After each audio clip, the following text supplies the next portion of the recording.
जी की मंगलमयी लीला चल रही है। एक धेनुकासुर नाम का एक असुर रहता है वृंदावन में। यह धेनुकासुर जो है, ये गधे के रूप में था।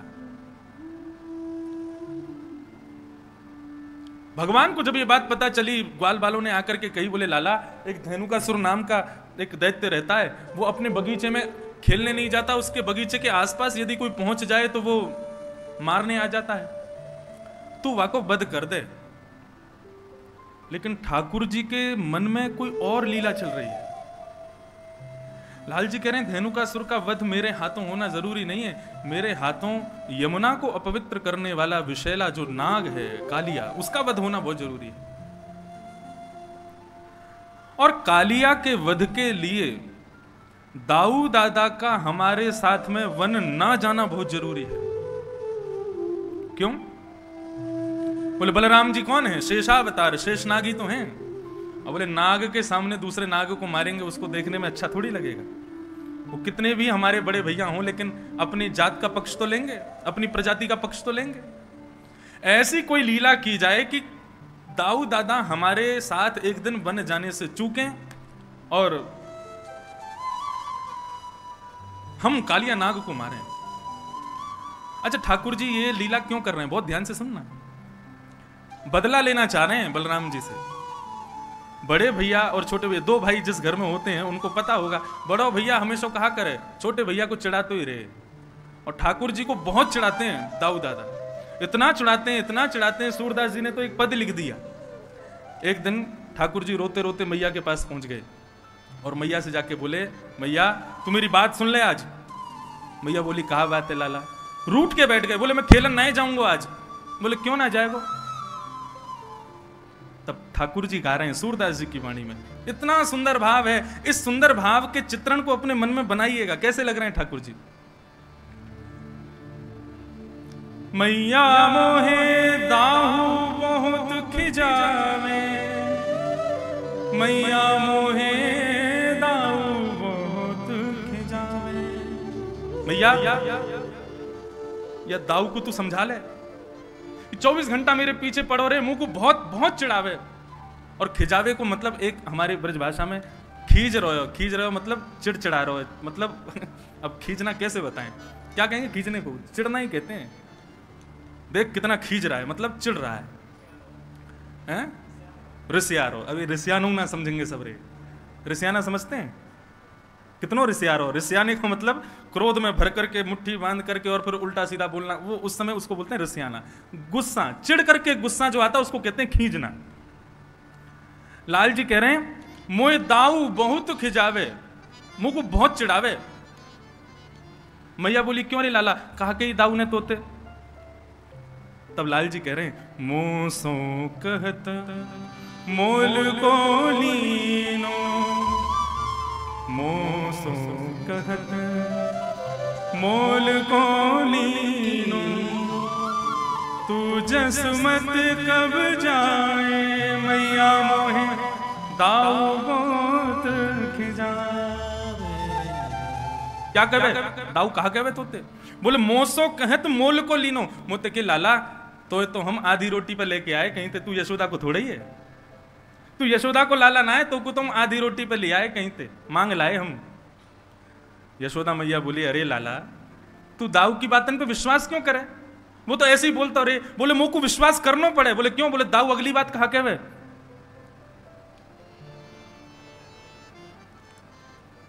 गोरे नंद जसोदा गोरी तू कत श्यामल गात। ठाकुर जी कह रहे हैं मोसो कहवे कि भैया देख तू कहीं और लाए, हम तो को आधी रोटी पे लेके आए हैं। ठाकुर जी बोले मुंह को विश्वास करना पड़ेगा की बात पे। बोले क्यों? मोते कहवे देख यशोदा मैया गोरी है, नंद बाबा गोरे, तू कारो कहां थे गो बता? मैं भी गोरा हूं लेकिन तू कारो, या को मतलब यही है कि भैया तू बाहर से आया, तू हमारे यहाँ कौन है? ठाकुर जी रूठ के बैठे हैं। कहा करूं या रिस्क के मारे खेलो हूं ना जात, यही रिस्क के मारे, यही चिढ़ के मारे मैं दाऊ दादा के संग खेलवे हूं ना जाऊं। मैया बैठ करके प्रेम से लाल जी के सुंदर भाव को सुन रही है। मोहन मुख रिस की ये बातें जसमत सुन सुन रीझ है। सूरदास जी कह रहे हैं ठाकुर जी के मुखमंडल पर क्रोध को देख करके यशोदा जी बड़ी रीझ रही हैं, बड़ी खुश हो रही हैं, नन्नो सो कन्हैया, और ऐसे गुस्सा है कि बैठो है। तभी यशोदा मैया ने अपनी गोद में लाल जी को बैठाया और बैठा के कह रही हैं, सुन कान्हा बलभद्र चवाई जनमत की को धूर्त। लाला देख, तेरो बलदाऊ भैया है ना, ये तो जन्मते ही धूर्त है, जन्मते ही पागल है, ये तो ऐसी बातें न करे।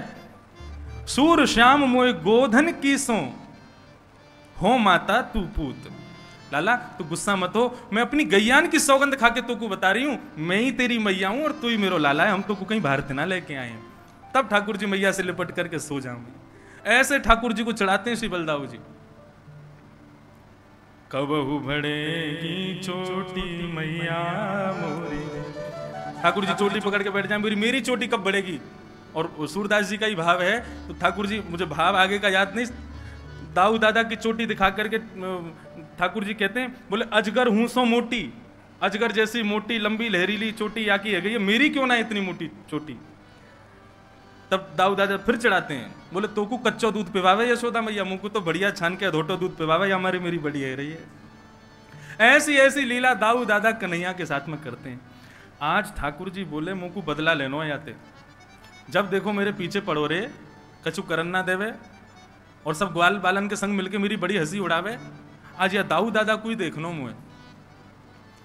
ठाकुर जी ने समस्त ग्वाल बालों से कहा, भैया देखो धेनु का सुर का वध हम नहीं करेंगे, यदि धेनु का सुर को मरवानो है तो दाऊ दादा ते कहो, हम अकेले थोड़े ही हैं बलवान, दाऊ दादा भी तो बलवान है। सब ग्वाल बाल दौड़े दौड़े दाऊ दादा के पास गए, बोले दाऊ दादा आपके बल की तो कहा कही जाए, आप तो इतने बलवान हो, ऐसे हो वैसे हो, खूब प्रशंसा की। हर बार असुरन को कन्हैया मारे, आप कब मारोगे। दाऊ दादा बोले हम तो कोई कहवे ही ना है, हमें कोई बतावे ही ना है, कोई असुर को मारनो हमें बताओ तो हम मारे। तब सबने बताई, बोले धेनुकासुर नाम का एक दैत्य आया है वृंदावन में, आप उसको मार दो। दाऊ दादा ने तो महाराज कसली अपनी कमर, बोले अभी बता, मैं कहां है धेनुकासुर, अकेलो कन्हैया बलवान थोड़ी है, हम भी कम थोड़ी है कन्हैया थे। अब यहां दाऊ दादा सब ग्वाल बालों के संग जा रहे थे, ठाकुर जी ने मधुमंगल को बुलाया, बोले सुन यहां पे आ। दाऊ दादा जैसे ही धेनुकासुर को वध करें ना, पूरे वृंदावन में हल्ला मचा दियो, बोले दाऊ दादा ने गधा मारो, यूं मत कहियो असुर मारो।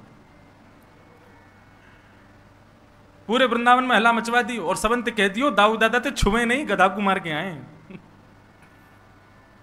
मधुमंगल बोलो मुंह को कहां मिलेगो, बोले बढ़िया दूध पिवाऊंगा तो को, और तू कहो छाछ पिवाऊंगा, दही दे दूंगा, मक्खन खवाऊंगा अपने हाथ से, तू मेरे बस इतना काम कर दे। मधुमंगल बोलो ठीक है कर दूंगा। अब महाराज दाऊ दादा धेनुकासुर को मारने के लिए गए। साधारण गधा नहीं था, विशाल विकराल गधा, एक पूरा वन उसके वश में था, आज भी वो वन है। जैसे ही दाऊ दादा को धेनुकासुर ने देखा, दूर से ही महाराज दुलत्ती उठाता हुआ धेनुकासुर आया। दाऊ दादा ने दांव पेच खेला, उसके भीतर नीचे से जाकर के उसके दो टांगों को पकड़ के आसमान में 4-5 बार घुमा घुमा के एक वृक्ष के पास जाकर के फेंक दिया। वृक्ष से टकरा करके धेनुकासुर का वध हो गया। अब दाऊ दादा सोच रहे हैं लाला हमारो इतने सारे राक्षसन को मारे, सब लोग या को कंधा पे उठा करके सब नाचें गावें धूम मचावें, पूरे ब्रजमंडल में पुष्प वर्षण होवे, गोपी अटारीन ते फूल बरसावें, सब स्वागत करें लाला को, आज वैसो ही स्वागत मेरो होवेगो। श्रीदामा आदि सब सखाओं से ठाकुर जी ने कही तुम लोग खूब जय जयकार करते आई हो इनकी, और मधुमंगल से कही तू पहले भाज के सबन को बता दियो गधा को मार के आ रहे हैं। अब तो श्रीदामा तन सुखा मन सुखा धन सुखा सबरे ठाकुर जी के सखा दाऊ दादा की खूब प्रशंसा कर रहे हैं, जय हो दाऊ दादा की जय हो, बलभद्र भैया की जय हो, शंकरषण भैया की जय हो, खूब प्रशंसा कर रहे हैं। दाऊ दादा कह रहे हैं अब वृंदावन आवे वारो है, समस्त गोपियां छत पे खड़े है के पुष्प बरसाएंगी, यशोदा मैया मेरी आरती उतारेगी, रोहिणी मुंह को हृदय से लगावेगी, कन्हैया मुंह को दंडवत प्रणाम करेगा, आज मैंने भी राक्षस मारो। लेकिन यहां जैसे ही दाऊ दादा वृंदावन में पहुंचे, गोपियां सामने से निकले और मुंह पे हाथ धर के खूब जोर से हंसे। ग्वाल बाल बगल से निकले तो हंसी मजाक करते हुए निकले, अरे दाऊ दादा तुमने तो नाक कटा दी आज हमारी।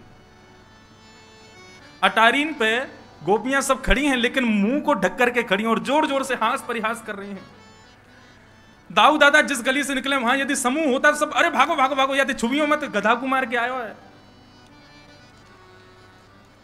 दाऊ दादा के नेत्र लाल पड़ गए, आंसू निकलने लगे, रोते भय पहुंच गए। यशोदा मैया सब समझ गए किसने किया ये काम। रोते रोते गए यशोदा मैया से जाके बोले, आज लाला ने मेरी ऐसा अपमान करवाया पूरे वृंदावन में। मैया मैंने राक्षस मारो, मैंने दैत्य मारो, भले ही वो गधा के रूप में हो, लेकिन राक्षस हटाओ। और कन्हैया ने पूरे वृंदावन में झूठी खबर फैला दी कि मैंने गधा मारो है। दोनों भैया में हाथापाई हेन लगी, दोनों लड़न लगे। यशोदा मैया आई, दोनों के बीच बचाव कियो, दूर दूर किए। बोले कहा करना चाहो आज बता दो। दाऊ दादा बोले मैं बड़ा हूं, मैं पहले बोलूंगा। बोले बोल। बोले आज के बाद कन्हैया के संग में खेलवे नहीं जाऊंगा वन में। ठाकुर जी तुरंत चरणों में गिर गए, जय। अरे दाऊ दादा ऐसे मत करो, आपके बिना तो मैं कैसे खेलूंगा, आपके बिना कैसे जाऊंगा, आपके बिना मेरा मन कैसे लगेगा, मेरा ख्याल कौन रखेगा, मुकु माँ वन में भोजन कौन करावेगो। दाऊ दादा बोले अब तो को पता चलेगी, अब अकेलो जा, मैं ना जाऊंगा तेरे संग, मैं अपनी दूसरी मित्र मंडली बनाऊंगा, वा के संग रहूंगा, तू अपनी मित्र मंडली के संग जा। ठाकुर जी झूठे आंसू बहाने लगे। दाऊ दादा कह रहे हैं 2-4 दिन थोड़ा सा रूठेगा फिर मना लूंगा। ठाकुर जी लेकिन अंदर ही अंदर प्रसन्न हो रहे हैं, वाह भाई बहुत बढ़िया, अब कम से कम ये दूर तो रहेंगे, 1 आध दिन में ही हम काम कर देंगे। कालिया नाग का वध करना है, इनके बिना करना है। ठाकुर जी बहुत चिंतित हैं कालिया नाग को लेकर के। बंधुओं, कालिया नाग के विषय में थोड़ा विस्तार से आज सुनिएगा, बहुत सावधानी से बैठो। कालिया नाग के विषय में श्रीमद् भागवत में वर्णन है, उसका विष सामान्य नहीं था, कालिया नाग का विष साधारण नहीं था।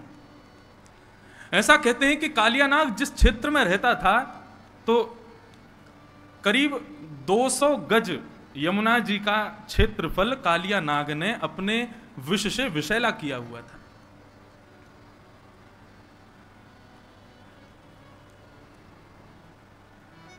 कालिया नाग जिस क्षेत्र में रहता है, पुरिया धनाश्री जिस क्षेत्र में रहता है, उस क्षेत्र के आकाश में करीब 100 मीटर ऊपर तक भी यदि कोई पक्षी उड़ता है तो यमुना जी से निकलने वाले विष की जो भाप है, उस भाप से ही वो मर जाता है। कालिया नाग जिस क्षेत्र में यमुना जी में रहता है, वहां करीब करीब आसपास की भूमि में कोई हरे भरे पौधे नहीं है, वृक्ष नहीं है, पेड़ नहीं है। यहां तक कि ऐसा वर्णन है कि कोई तीर पर यदि उस जो कालीदह है, आज कालिया का घाट है, उसको कालिया कृष्ण घाट कहा जाता है, वहां यदि कोई भ्रमण भी करता था तो यमुना से निकलने वाले विष की सुगंधी मात्र से उसका वो मूर्छित हो जाता था, इतना विषैला था कालिया।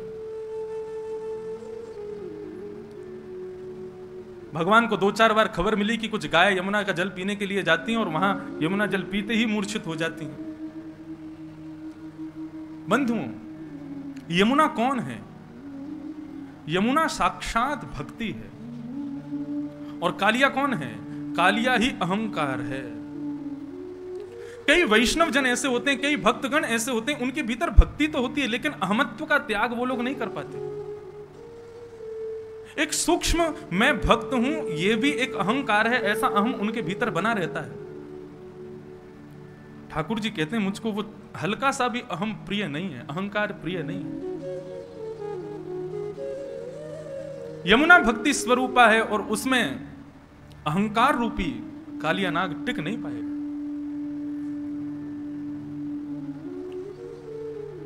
यमुना के तीर पर हरियाली नहीं है, इसका भाव यह है कि जिस व्यक्ति के अंदर भक्ति तो है लेकिन अहमत्व रहता है, उसके आसपास दूर दूर तक भी भगवान की कृपा प्रकट नहीं होती, भगवान की कृपा विद्यमान नहीं होती। इसलिए बंधु, भक्त बने तो सबसे पहले इस चीज का विशेष ध्यान रखें कि हमारे भीतर अहमत्व ना हो। गोपियों यथा ब्रज गोपिका नाम, नारद भक्ति सूत्र में श्री नारद जी महाराज कहते हैं कि ब्रज की गोपियां उनसे बड़ा कोई भक्त नहीं है,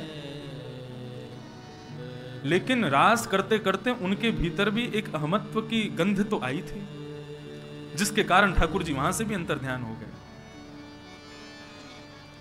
आज इतनी कथाएं हम लोग सुनते हैं, इतना भगवत नाम हम लोग गाते हैं, इतने नाम जप हम लोग करते हैं, इतनी ठाकुर जी की सेवा हम लोग करते हैं, फिर भी ठाकुर जी का किंचित मात्र भी अनुभव हमको क्यों नहीं होता? क्योंकि किसी ना किसी रूप में अहम तो भीतर है।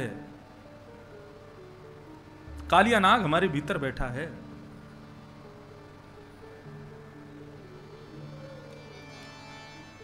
उसको दूर करो।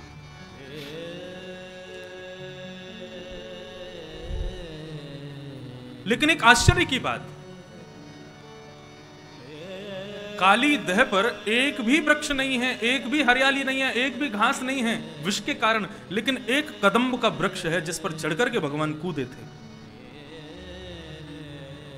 ये कदम्ब वृक्ष, क्योंकि श्रीमद् भागवत में स्पष्ट लिखा है, कृष्ण कदम्ब मधिरुहा ततोति तुंग मास्फोट्यकाणरसनूनयपत्य विशोदे। एक कदम्ब का वृक्ष वहां है। परीक्षित जी महाराज ने पूछा, महाराज जब एक भी वहां पर घास नहीं, हरियाली नहीं, दूर दूर तक कोई प्रकट होने वाली जंतु नहीं, तो फिर ये कदम्ब कैसे जीवित है? तब एक अद्भुत कथा सुनाई गई। बोले कि जब देवासुर संग्राम हो रहा था, देवता और असुरों के बीच में अमृत को लेकर के युद्ध हो रहा था, अहम पूर्वम, हम पहले पिएंगे, हम पहले पिएंगे। उस समय भगवान ने विचार किया, ये तो बहुत युद्ध हो रहा है, इनको संभालने के लिए, इनको रोकने के लिए कोई स्त्री का प्रकट होना बहुत जरूरी है। और उस समय विष्णु भगवान ने, नारायण ने विचार किया कि मैं मोहिनी रूप धारण करूं। तब भगवान ने गरुण जी को आदेश किया, बोले गरुण मुझे थोड़ा समय लगेगा, मैं मोहिनी रूप धारण करके आ रहा हूं, तब तक इस पूरे युद्ध को तुम संभालो, अमृत कलश का तुम रक्षा करो। गरुण जी महाराज उड़ते हुए आए और समुद्र मंथन में निकले हुए अमृत कलश को लेकर के सीधे पहुंचे नासिक, और नासिक में ले जाकर के गड्ढा करके वहां उसको गाड़ने लगे। इतने में ही क्या देखते हैं, 33 करोड़ देवता और दैत्य सब दौड़े दौड़े वहां भी आ गए। गरुड़ जी महाराज ने तुरंत वहां से अमृत कलश निकाला, 2-4 बूंद वहां गिर गई, इसलिए कुंभ वहां होने लगा। सीधे भागे प्रयागराज। प्रयागराज में भी समस्त देवता असुर आ गए, वहां से भागे हरिद्वार। हरिद्वार से जब भागने लगे तो कहां पहुंचे, यमुना के पुलिन पर। चाहते तो थे वृंदावन में विराजें, लेकिन देवता और असुर इतनी द्रुत गति से पीछा कर रहे थे कि थोड़ी देर बैठने का ही अवसर मिला। कहां बैठे, बोले यमुना के पुलिन पर विराजमान एक कदम्ब के वृक्ष पर बैठे, कलश को लेकर के। इसलिए वृंदावन में कुंभ नहीं लगता, कुंभ से पूर्व, हरिद्वार कुंभ से पूर्व केवल बैठक होती है। क्यों? क्योंकि अमृत कलश को लेकर के गरुण जी यहां बैठे थे, और उस समय अमृत कलश से कुछ बिंदु छिड़क करके उस कदम्ब ने अपने भीतर धारण कर लिए थे, जिसकी वजह से कालिया नाग के आगमन पर सब कुछ वहां से जा चुका था, लेकिन कदम्ब वृक्ष तब भी विद्यमान था, जिस पर चढ़कर के भगवान कूदे थे यमुना जी।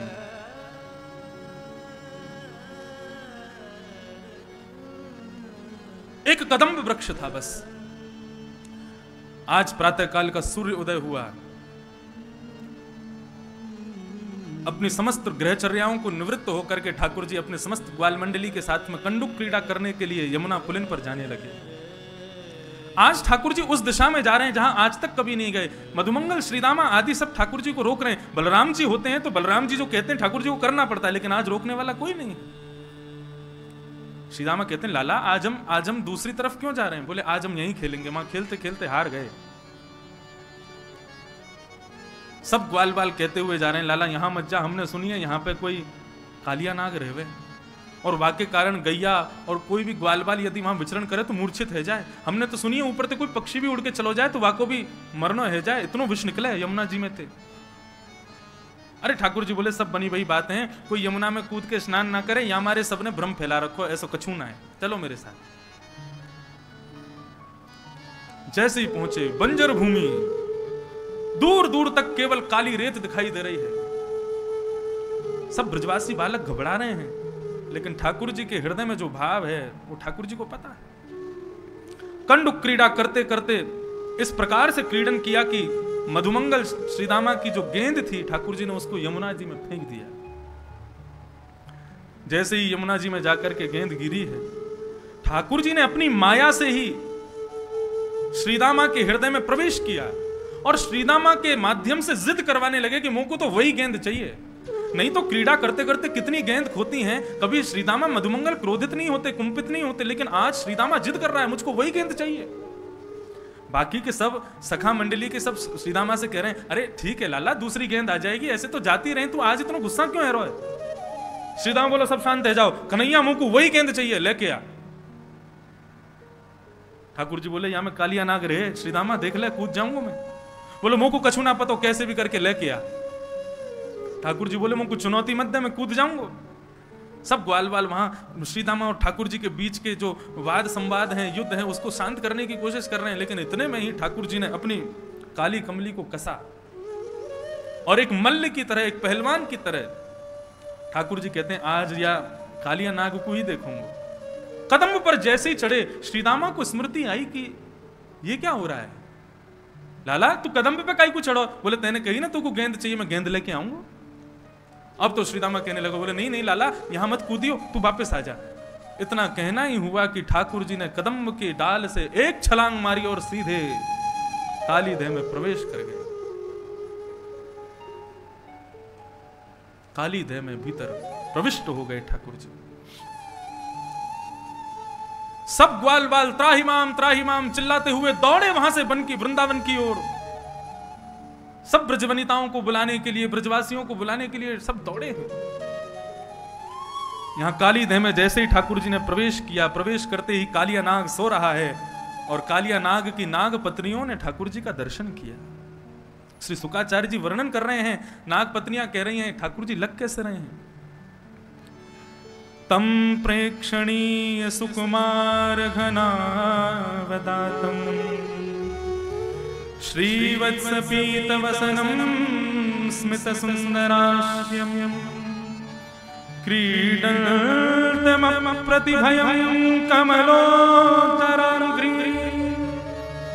संदर्श मम शुश्रूष भुजाय चाद्या। नाग पत्नियों ने ठाकुर जी का दर्शन किया। कैसे लग रहे हैं ठाकुर जी?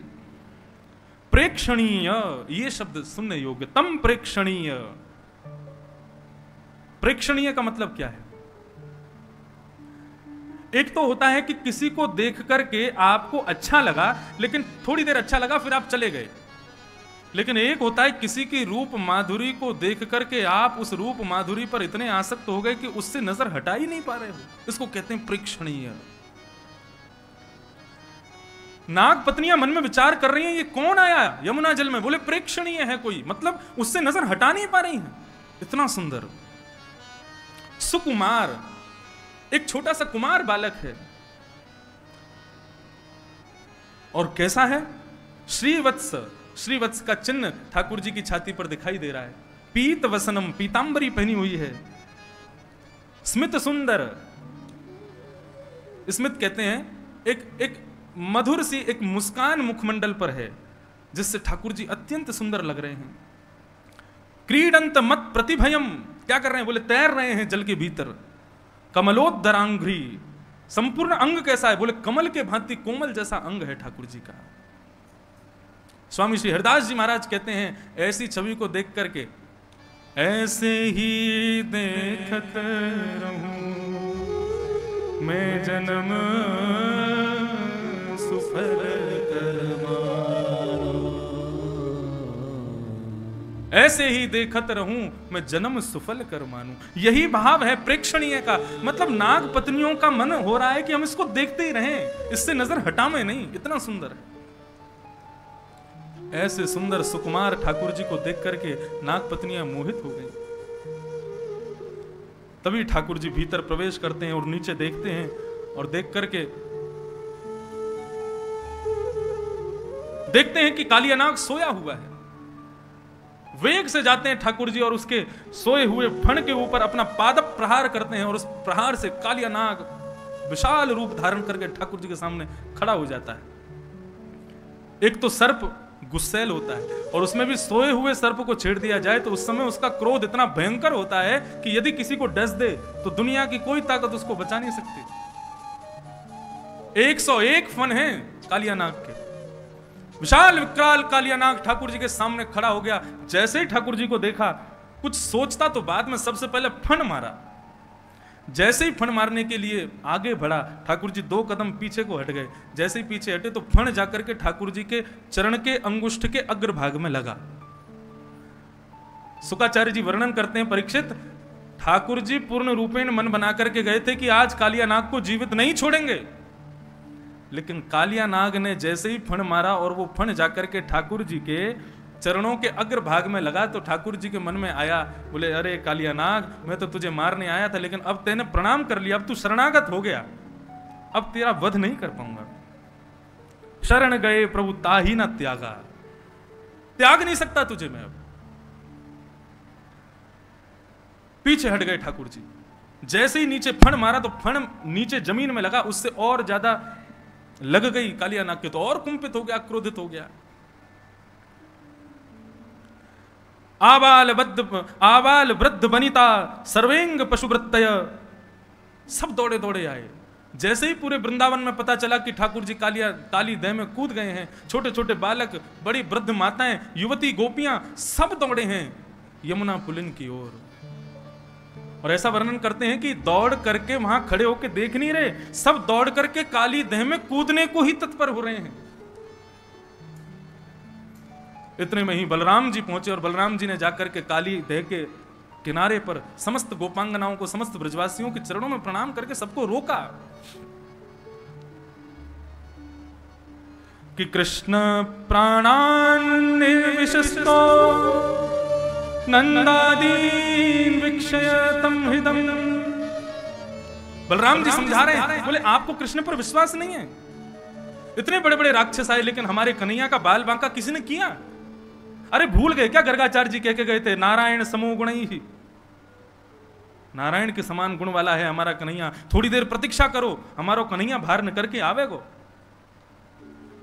यहां कालिया नाग ने अपने संपूर्ण अंग को ठाकुर जी के चारों तरफ लपेट लिया और लपेट करके ऊपर फण लेकर के ठाकुर जी के ऊपर देख रहा है ठाकुर जी को। जैसे ही कालिया नाग ने अपने फन उठा करके ठाकुर जी की ओर अपने फन को झुकाया और जैसे ही डसने को आगे बढ़ने लगा, बलराम जी ने ऊपर से ही ठाकुर जी को देखा। बोले कन्हैया इतनी प्रतीक्षा किस बात की कर रहे हो? अरे इस काली नाग को मजा क्यों नहीं चका देते? जब बलराम जी ने ये आश्वासन दे दिया कि हमको कोई दिक्कत नहीं है, तुम कर लो जो करना है, ठाकुर जी ने तुरंत अपना वेग से शरीर फुलाना शुरू किया। कालिया नाग की नस नस ढीली हो गई। कालिया नाग को लगा यदि अभी मैंने इस बालक को नहीं छोड़ा तो पूरा शरीर फट जाएगा मेरा। तुरंत अपने शरीर को ढीला कर दिया कालिया नाग ने। 101 फण हैं उसके, अपने प्रत्येक फण से जीव को बाहर निकालता है ठाकुर जी का, ठाकुर जी को डसने के लिए। ठाकुर जी ने उसकी जितनी जीभ बाहर आ रही थी समस्त जिह्वाओं को एक साथ पकड़ा और पकड़ करके जिस प्रकार रथ हाँकता है कोई घोड़ों के पीछे खड़ा होकर, ठाकुर जी ऐसे ही समस्त जीवों को पकड़ करके कालिया नाग के मस्तिष्क पर चढ़ गए, खींच लिया जोर से। ये सर्वांगीण भाव है श्रीमद् भागवत में, जो जो एक एक बात लिखी है सब यहां पर बताई जा रही है। जैसे ही ठाकुर जी ने जीव को खींचा, कालिया नाग अपनी अन्य मुखों से जीव निकाल करके ठाकुर जी को डसने लगा। ठाकुर जी बोले ऐसे ना मानेगो, या को मजा चकाने ही पड़ेगा।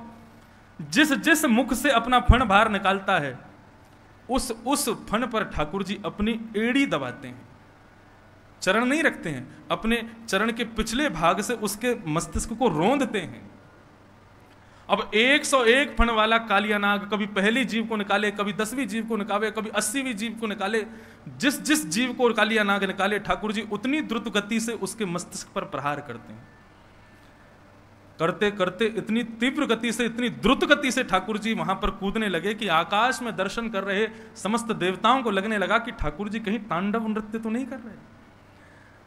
समस्त देवता बोले अरे मृदंग लाओ, गाजे बाजे लाओ, भैया राग रागनी गाओ, हमारे श्याम सुंदर आज नृत्य कर रहे हैं। यहां बेचारो कालिया नाग मरो जा रहे और आकाश में सबको लग रही है कि ठाकुर जी नृत्य कर रहे हैं। गंधर्व सिद्ध सुच सुरचारण देव बद्ध प्रत्या मृदंग पणवानक वाद्य गीता। सारे देवता गंधर्व आकाश में मृदंग बजाने लगे, कांसे बजाने लगे, गीत गाने लगे, पुष्प वर्षण करने लगे। बोले आज हमारे ठाकुर जी नृत्य कर रहे हैं। शुक्राचार्य जी कह रहे नृत्य हो नहीं रहा है, लेकिन सबको लग रहा है कि ठाकुर जी नृत्य कर रहे हैं। जैसे ही ठाकुर जी ने द्रुत गति से घूमना शुरू किया, आकाश मार्ग से समस्त देवता गाने लगे, तांडव गति मुंडन पर, तांडव गति मुंडन पर, तांडव गति मुंडन पर, तांडव गति मुंडन पर, निर्दत बनवारी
कर रहे हैं ठाकुर जी। आकाश मार्ग से समस्त देवता पुष्प वर्षण कर रहे हैं। तभी क्या देखती हैं नाग पत्नियां? कालिया नाग के मुख से, नाक से, कान से, हर स्थान से जितने छिद्र हैं उसके मुख में सब जगह से रक्त की धार बह रही है। नाग पत्नियों ने सोचा कि यदि अब ठाकुर जी से प्रार्थना नहीं की तो हमारे पतिदेव मारे जाएंगे, मर जाएंगे। तब यहां पर इतना सुंदर भाव कहते हैं शुकाचार्य जी कि परीक्षित नाग पत्नियों ने सीधे जाकर के ठाकुर जी की स्तुति नहीं गाई। नाग पत्नियां काली नाग के बच्चों को लेकर के आई और बच्चों को आगे करते हुए, मतलब ठाकुर जी के सामने उनको थोड़ी दया आ जाए, उन बच्चों को आगे करते हुए फिर नाग पत्नियां हाथ जोड़ करके खड़ी हुई और उन बालकों को दिखा करके फिर स्तुति गाती हैं ठाकुर जी की। और कितनी सुंदर मधुरतम स्तुति गाई है नाग पत्नियों ने। सावधानी से सुनिएगा। न्यायो हि दंडः कृतकिल विशेषेण त्वावतार खल निग्रहाय रिपो सुतान्मपि तुल्य दृष्टे धत्सेदमं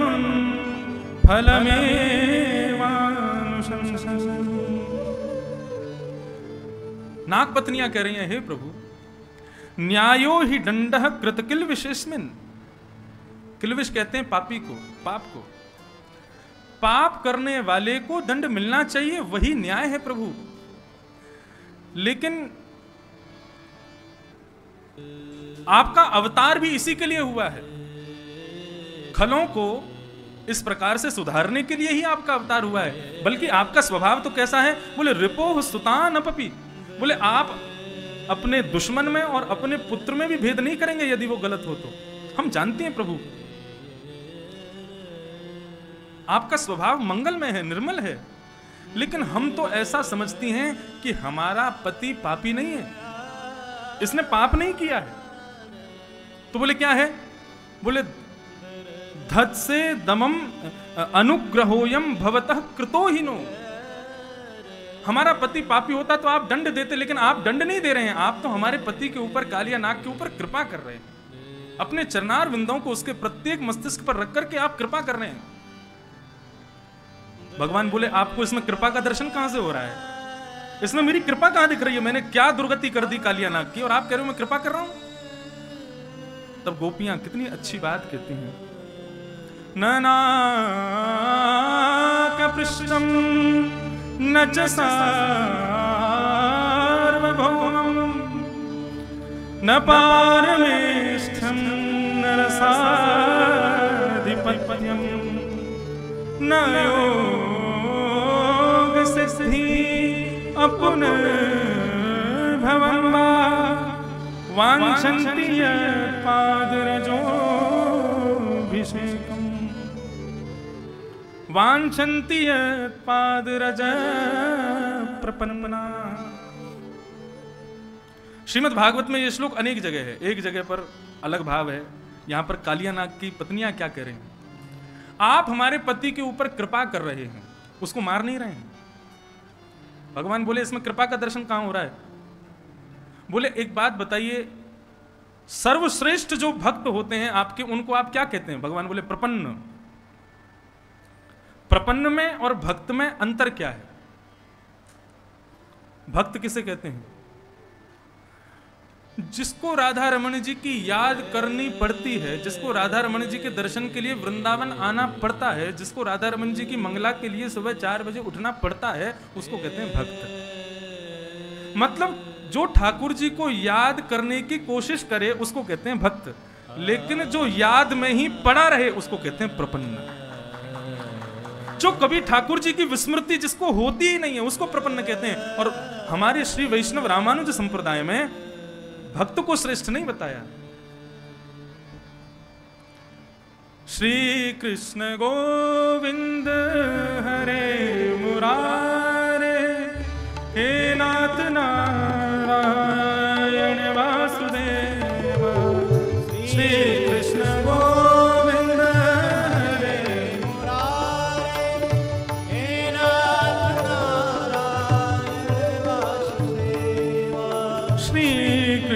गोविंद हरे मुरारे, हे नाथ नारायण वासुदेव।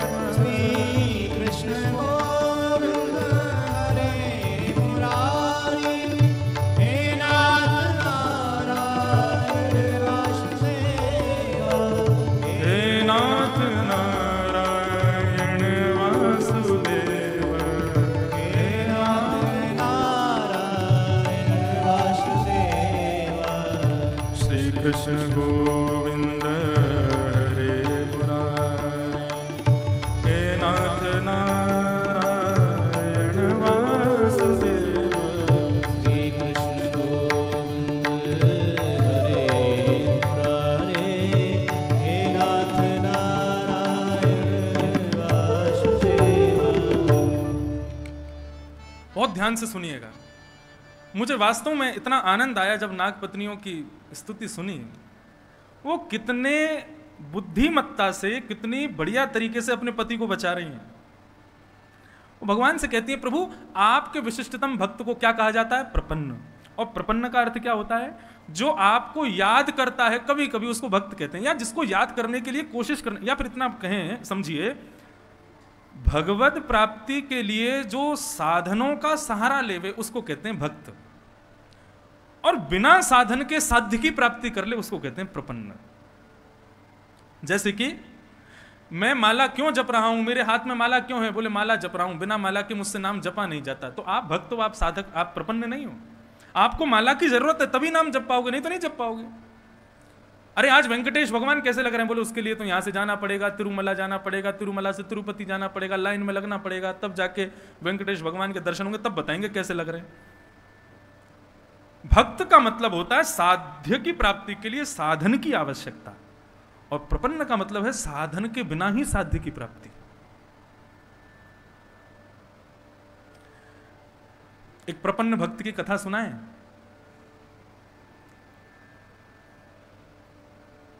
आजकल जगन्नाथ भगवान रथ यात्रा पर हैं और अब वापस लौट के जा रहे हैं अपने गुंडीचा मंदिर से वापस श्री क्षेत्र में, श्री मंदिर में। तो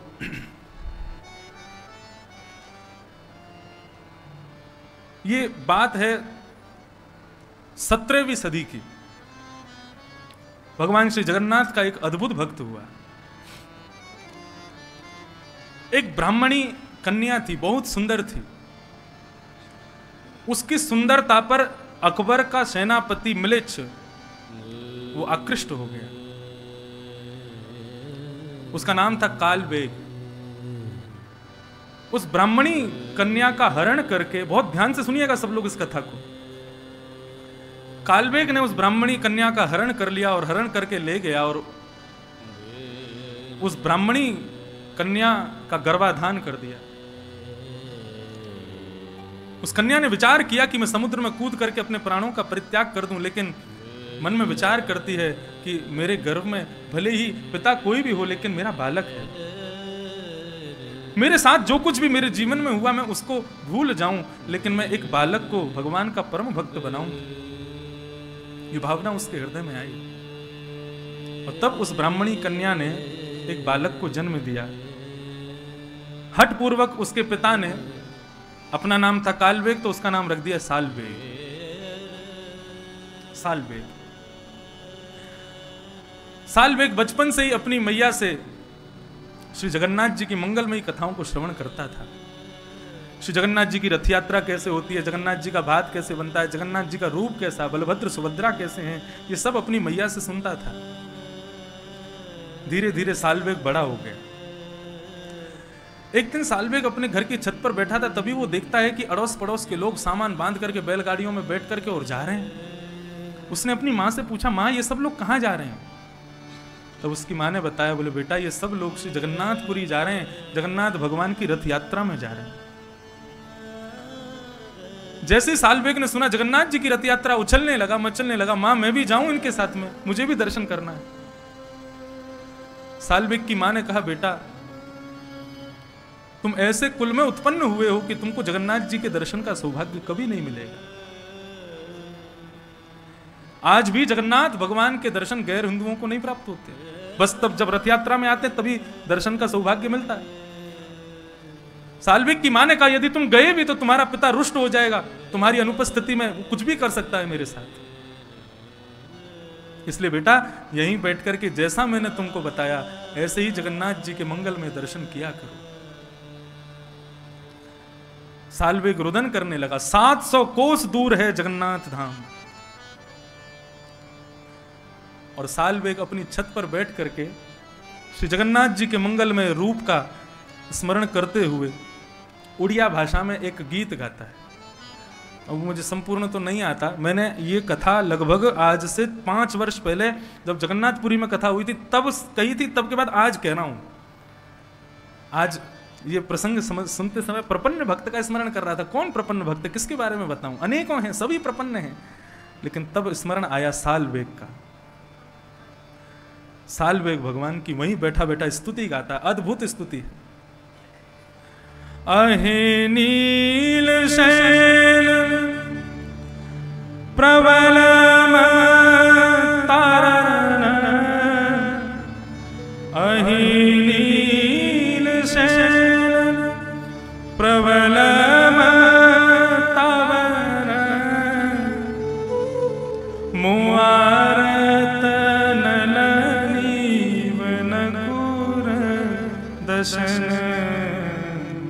अये नील शैल प्रबल तारण, मुआरत नलिनी वन कूक दर्शन, अये नील शैल। साल्वेग गा रहा है, अरे नीलाचल पर्वत के मदमस्त हाथी जगन्नाथ। श्री जगन्नाथ भगवान जब रथ यात्रा के लिए जाते हैं उस समय का स्वरूप कैसा होता है जगन्नाथ जी का। समस्त पंडा पुजारियों के कंधे पर हाथ रख करके जिस प्रकार एक हाथी गजगामन चाल, ऐसे जगन्नाथ भगवान सिड्डियों पर कूद कूद के आते हैं नीचे जब रथ यात्रा के लिए जाते, और सीधे नहीं चलेंगे, आगे फिर पीछे, फिर आगे फिर पीछे। साल्वेग ने कभी दर्शन नहीं किया अपने जगन्नाथ जी का, लेकिन अपनी मां से सुने हुए वचनों को केवल गा रहा है। अहि नील शैल प्रबल मत तारण, ए नीलाचल पर्वत के पर्वत यानी कि मत वाले हाथी। हाथी का एक स्वभाव होता है क्या कि हाथी कमल के वन को जब देखता है तो उसको छोड़ता नहीं है, ध्वस्त कर देता है। साल्वेग जगन्नाथ भगवान से कह रहा है, मुआरत नलिनी वन कूक दर्शन। मैंने पूर्व जन्म के कोई पाप किए होंगे जगन्नाथ भगवान, जो मैं आपके दर्शन का अधिकारी नहीं हूं, तो आप आकर के मेरे उन पाप रूपी कमल की बगीचे को आकर के ध्वस्त कर दीजिए और मुझे अपना दर्शन कराइए हे जगन्नाथ जी। साल्वेग जब ये स्तुति गा रहा था, श्री जगन्नाथ भगवान श्री मंदिर से उतर करके रथ की ओर प्रस्थान कर रहे थे, और जैसे ही रथ में जाकर के आरूढ़ हुए, वहां ठाकुर जी को करोड़ों भक्त नहीं दिख रहे हैं, केवल साल्वेग की मंगलमय स्तुति सुनाई दे रही है। एक म्लिच्छ मुस्लिम बालक है साल्वेग। बलभद्र जी का रथ चल पड़ा, सुभद्रा का रथ चल पड़ा, करोड़ों की तादाद में भीड़ आ गई। जगन्नाथ भगवान के रथ को चारों ओर से घेर लिया। बड़े बड़े मदमस्त लोगों ने आकर के जैसे ही जगन्नाथ जी के रथ को खींचना शुरू किया, सुबह से शाम हो गई लेकिन जगन्नाथ जी का रथ हिला नहीं वहां से। जगन्नाथपुरी का राजा आया, राजा ने आकर के भात भोग लगाया, रसगुल्ला भोग लगाया, ठाकुर जी के चरणों में बार बार प्रणाम कर रहे हैं, प्रभु हमसे कोई अपराध हो गया, आपका रथ आगे क्यों नहीं बढ़ रहा है। जहां तक दृष्टि पड़ रही है लोग खड़े हैं जगन्नाथ जी के रथ के आगे बढ़ने की प्रतीक्षा कर रहे हैं। राजा ध्यानस्थ होकर के बैठा, जगन्नाथ भगवान उसके स्वप्न में प्रकट हो गए और कहा, बोले आज मेरे रथ को खींचने के लिए एक भी व्यक्ति जगन्नाथपुरी में क्यों नहीं आया। राजा कहता है, प्रभु अपने नेत्र, विशाल नेत्रों को खोल के देखिए, जहां तक आप देखेंगे समुद्र के भांति लोग ही लोग खड़े हैं रथ को खींचने के लिए, आप कैसे कह सकते हैं कि एक भी भक्त नहीं है। जगन्नाथ भगवान रुदन करने लगते हैं और कहते हैं, हे राजन, आज मुझको केवल साल्वेग दिख रहा है, मुझको और कोई दिखाई नहीं दे रहा। कैसे भी करो व्यवस्था करके साल्वेग को बुलवाओ, वो आकर के जब रथ में हाथ लगाएगा तभी मेरा रथ आगे बढ़ेगा। आज राजा ने 700 कोस दूर पालकी भेजी और सालवेग अपने रथ पर, अपने छत पर खड़ा खड़ा रुदन कर रहा है, जगन्नाथ भगवान की मंगलमय स्तुति गा रहा है। राजा के समस्त लोग गए और जाकर के सालवेग को पालकी में लेकर के आए। करोड़ों लोग जो जगन्नाथ जी के दर्शन के लिए आतुर बैठे थे, लेकिन अब जगन्नाथ जी को कोई नहीं देख रहा, सब सालवेग की प्रतीक्षा कर रहे हैं। भाई कौन ऐसा भक्त है जिसके लिए जगन्नाथ जी आगे नहीं बढ़ रहे। एक म्लेच्छ का बालक सालवेग जब पालकी में बैठ करके उस करोड़ों जनसंख्या के बीच में प्रकट होता है, रथ पर बैठे हुए जगन्नाथ जी का विग्रह मानो मदमस्त होकर के मचलने लग जाता है। राजा को आज्ञा करते हैं सालवेग को लेकर के आओ और आकर के मेरे हृदय से लगा दो। सालवेग पालकी से उतरता है, रथ पर चढ़ता है। करोड़ों लोग देख रहे हैं, जिन ठाकुर के दर्शन का अधिकार म्लेच्छों को नहीं है, आज वो म्लेच्छ का बालक सालवेग भगवान को आलिंगन करने जा रहा है। जगन्नाथ भगवान का पहली बार दर्शन सालवेग करता है। मानो जगन्नाथ भगवान कहते हैं ये भुजाएं तेरे आलिंगन के लिए ही खड़ी की है मैंने, सालवेग आ जा और मुझे अपने हृदय से लगा ले। सालवेग जाकर के जैसे ही जगन्नाथ जी को अपने हृदय से लगाता है, जगन्नाथ भगवान का रथ बिना किसी के हाथ लगाए अपने आप बढ़ने लग जाता है। इसको कहते हैं प्रपन्नता। यह भक्त का लक्षण नहीं है, यह प्रपन्नता का लक्षण है।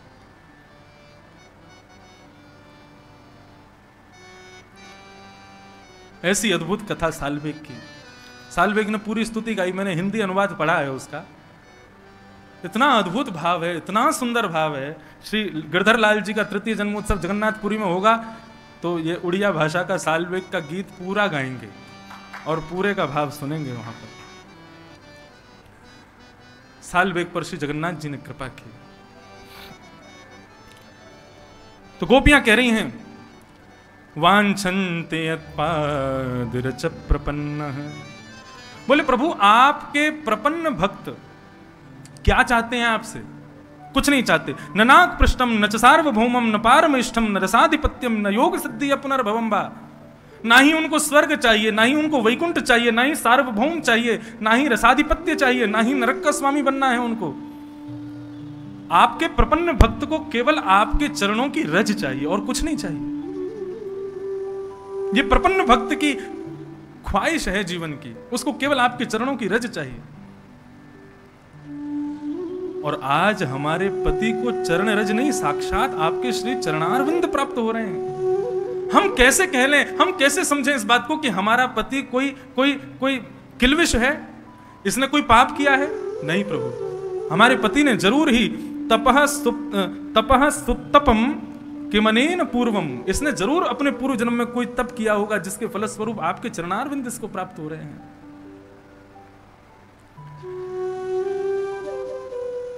तवांग्रि रेणु स्पर्शराधिकार, हमारे पति को आज आपके चरण स्पर्श, चरण रेणु स्पर्श का अधिकार प्राप्त हुआ। हमें तो उससे यह पता लगा है कि हमारा पति कोई पूर्व जन्म का बहुत बड़ा तपस्वी है, इसने कोई पाप नहीं किया है।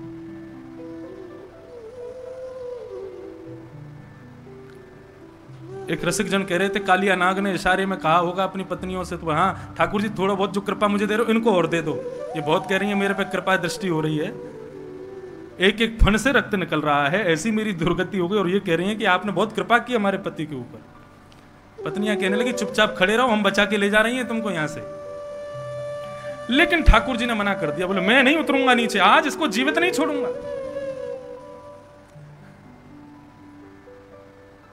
तब नाग पत्नियों ने एक युक्ति अपनाई और कहा, प्रभु यदि आपके पाद प्रहार से कालिया नाग का वध हो गया ना तो जाएगी लाज तुम्हारी। कालिया नाग का कुछ नहीं बिगड़ेगा, आपका बिगड़ जाएगा। भगवान बोले मेरा कैसे बिगड़ेगा? बोले पति प्राण प्रदीयताम, हमारे पति को आप छोड़ दीजिए। क्यों? बोले यदि हमारे पति के प्राण निकल गए और कल को किसी ने पूछा, बोले भैया वो आदमी कैसे मर गया था? बोले उसके सिर पे काम मंडरा रहा था। वो कैसे मर गया? बोले उसके सिर पे काल मंडरा रहा था। वो कैसे मर गया? उसके सिर पे लोभ मंडरा रहा था। कोई पूछेगा कालिया नाग कैसे मर गया? बोले कृष्ण मंडरा रहे थे उसके सिर पे। आपकी लाज चली जाएगी यदि हमारा पति मर गया तो। तत्क्षण ठाकुर जी नीचे कूद गए, बोले नहीं फिर तो हम कालिया नाग को छोड़ देंगे। कालिया नाग के फण से नीचे उतर गए ठाकुर जी और नीचे उतर करके खड़े हो गए। कालिया नाग की हालत खराब हो गई।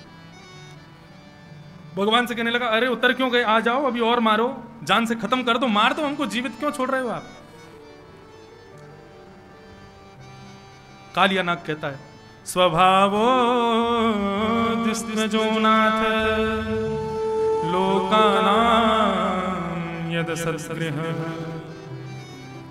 हमारा स्वभाव जो इतना दुस्त्यज बनाया, वो किसने बनाया? भगवान बोले, मैंने बनाया।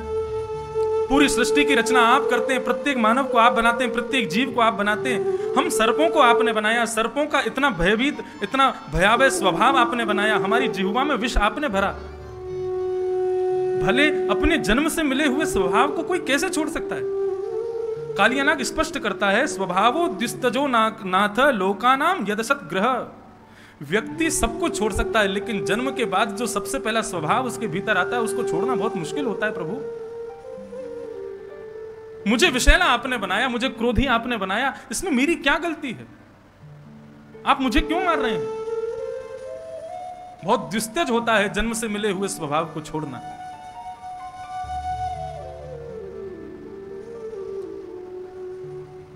सर्पों को आपने बनाया, क्रोध आपने बनाया, विष आपने बनाया। यदि मेरी जिह्वा में अमृत भर देते तो मैं पूरी यमुना को अमृत में बना देता, लेकिन आपने विष भरा है तो विष ही तो छोड़ूंगा।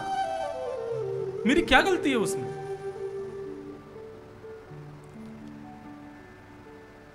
और अंत में तो यही कह देता है, भवान ही कारणम तत्र सर्वज्ञो जगदीश्वर।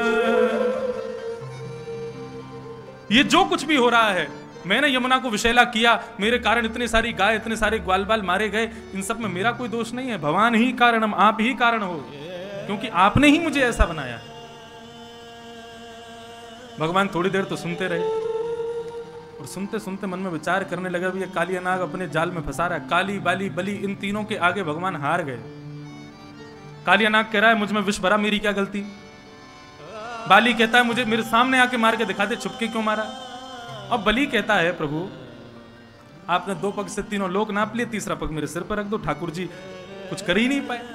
इन 3 भक्तों से ठाकुर जी ने अपनी हार स्वीकार की, चुप हो गए, मौन हो गए, कुछ बोले नहीं। लेकिन मुझे ऐसा लगता है ठाकुर जी ने ऊपर की ओर इशारा किया होगा, बोले ज्यादा बात मत बना, ऊपर देख। तो जैसे ही ऊपर देखा होगा, कालिया नाग ने ऊपर से शेषावतार बलराम जी खड़े होंगे। बोले भगवान से जबान लड़ाता है, भगवान से ज्यादा बोलता है। कालिया नाग ने जैसे ही देखा होगा बलराम जी को, तुरंत प्रणाम किया होगा, बोले कि मैं क्या करूं, मेरा अपराध क्या है, मुझे बताइए। बोले तेरे लिए मैंने रमणक द्वीप बनाया है, पर यहां क्या कर रहा है? चला जाए यहां से, यमुना को छोड़, यहां रहने का कोई अधिकार नहीं है तुम्हारा। द्वीपम रमणकम तुम्हारे लिए बनाया है, जाओ। ये कालिया नाग रहता क्यों है यमुना जी में? इसके विषय में कथा आती है कि भगवान के आसन श्री गरुण जी महाराज, उनका प्रिय भोजन है सर्प। कालिया नाग यहां पर कहता है कि मैं चला तो जाऊंगा, लेकिन मुझे भय है, आपका जो आसन गरुण है वो मेरा वध कर देगा।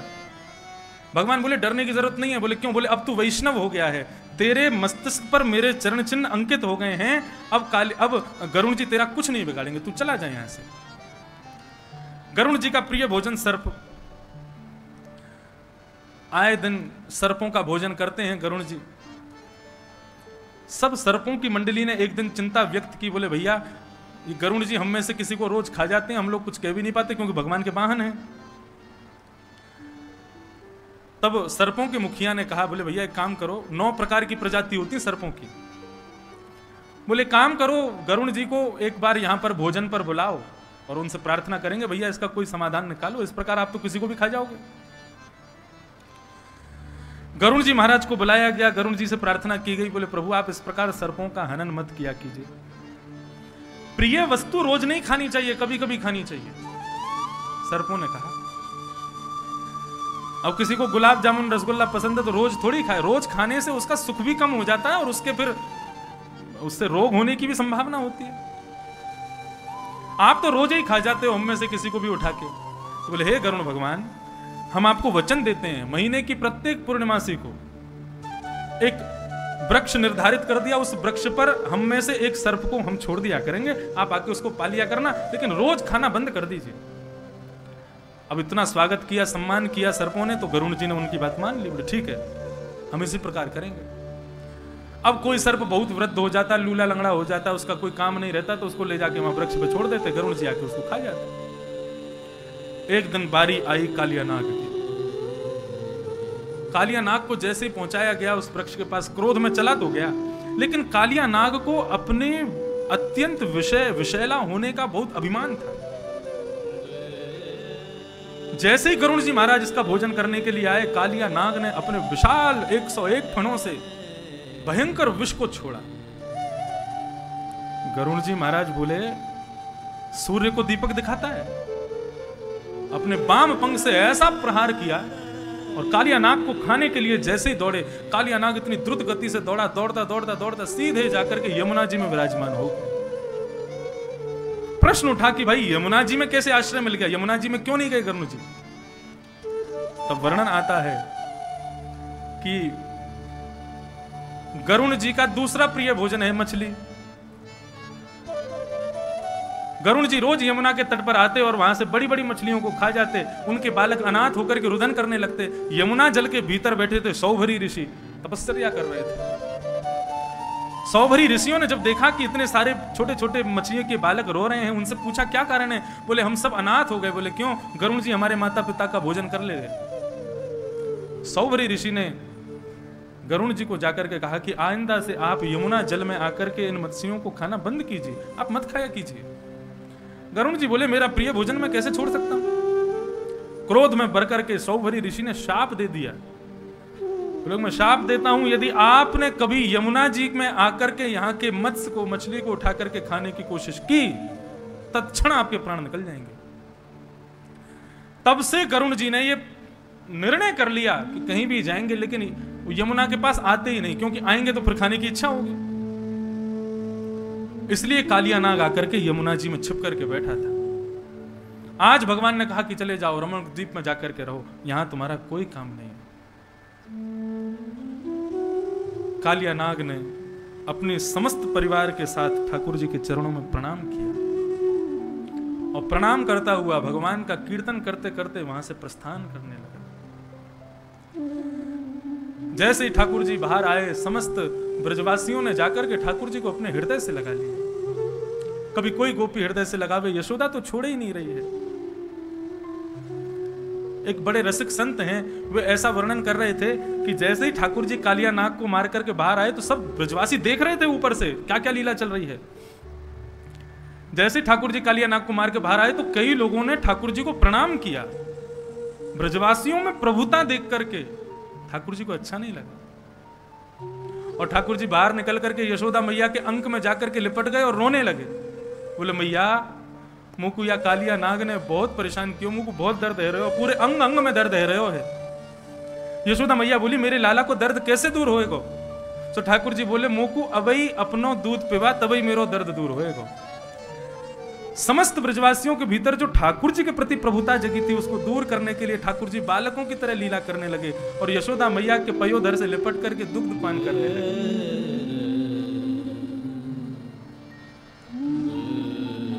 ऐसी ठाकुर जी की मंगलमयी लीला।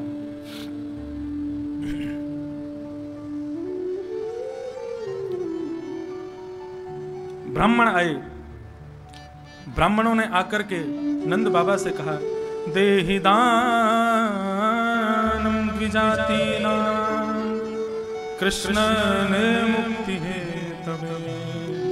हे नंद बाबा, आपका लाला कालिया नाग से सही सलामत बच करके आया है, अब समस्त ब्राह्मणों को दान कीजिए।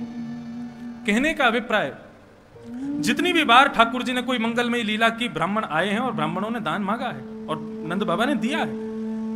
जीवन में कोई भी विपत्ति आवे, श्रेष्ठ ब्राह्मण को दान देना चाहिए, उससे विपत्ति टल जाती है, विपत्ति दूर हो जाती है।